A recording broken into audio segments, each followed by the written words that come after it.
What's going on, y'all? Welcome back to another video. After 17 years of being a coach at Northwestern, Northwestern has decided to let go of the former All-American linebacker for Northwestern after allegations of hazing became actually true. And only more details had came out about this after the school's newspaper, the Daily Northwestern, posted really great article, by the way.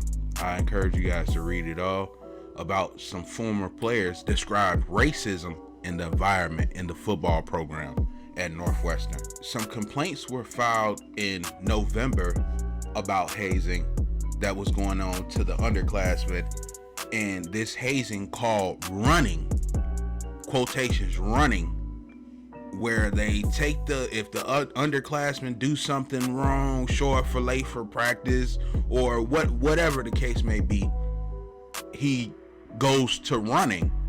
And what they call running is where the guys the underclassmen that do something wrong, they take them to the shower room, and about 8 to 10 guys come into the room with purge mask on and dry hump the underclassmen for their punishment or whatever. So at first, people were saying that the coach didn't know. As a coach, you know what's going on inside your locker room, bro. So let's not be stupid to that he probably didn't know the extent that these guys was going, but I'm pretty sure that he knew that it was some hazing going on.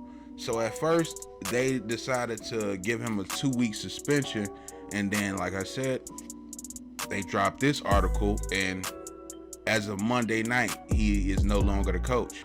And then the Daily Northwestern spoke with other players who would like to remain anonymous that played through the 2009 season, said yes, they seen racism and it was quite blatant on the team. He alleged that the head coach, Pat Fitzgerald, asked a black person and black coach to cut off their hair because he didn't like their hairstyle, including dreadlocks, so they were more in line with the Wildcat way. The player said that this phase, along with the good, clean American fun way, was often used by coaches to refer the way they wanted their players to look and act. Ramon Diaz Jr., a Latin player, O-lineman for Northwestern from 05 to 08, he said his experience was hostile as a non-white player. He didn't like that he couldn't be himself around other white players, told to the Daily. I never felt like I could be myself outside of others. I had to fit in by being white or acting white or laughing at my own people. Diaz heard some coaches saying to some black teammates, stop wearing your hat like that because you weren't in the hood anymore, before calling the way he walked a gangster walk.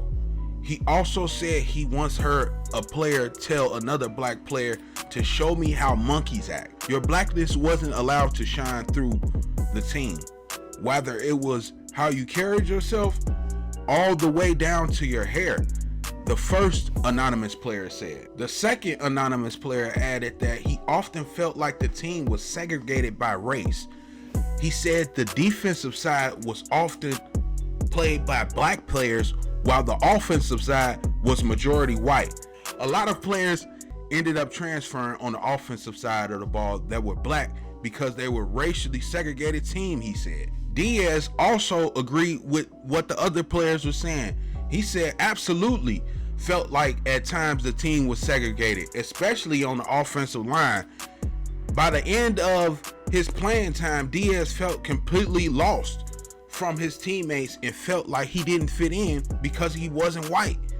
This typically is most of the conversation with his therapist. He's had trauma from these players, and he's still living with what happened with him at college till this day, y'all. All 3 players confirmed hazing as a tradition called the car wash existed and was a part of the system for a long time of hazing on the team, y'all. Whoa.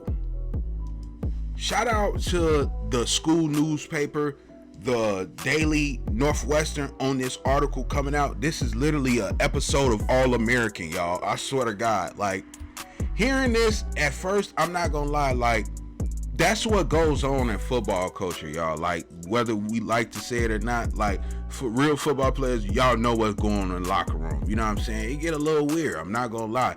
But it's always that one person that takes it too far with these pranks. I'm not gonna lie. It's always that one person like, yo, what are you doing, bro? And that's what I feel like this is that type of situation with the hazing. Somebody took it too far, and it's been going on for years now, and it's just like nobody ain't saying nothing because they the football team. So I feel like a situation got out of hand, but that situation only brought up another situation that is actually racism at this school. It's like, so it seems like they want that old traditional way of playing football where it's only the white person is the quarterback. You don't ever see a black quarterback running the team at Northwestern. You know what I'm saying? You'll definitely see a black running back. For that instance, it's been a few running backs that I've played on that team, but they still got that set mindset like this the 70s where a white quarterback can get it done. That's what it sounds like. And black linebackers are only good for tackling or something like that. I never seen a black receiver come out of Northwestern other than Kyle Prater, I guess. You know what I'm saying? But unfolding that situation only brought this to light, and then after them seeing that, gave him a quick boot, y'all. You know what I'm saying? Like, that's crazy. But I feel like somebody took it too far with the hazing, and it cost the coach his job. Let me know what y'all think about this situation in the comments. If you enjoyed this video, like, comment, and subscribe.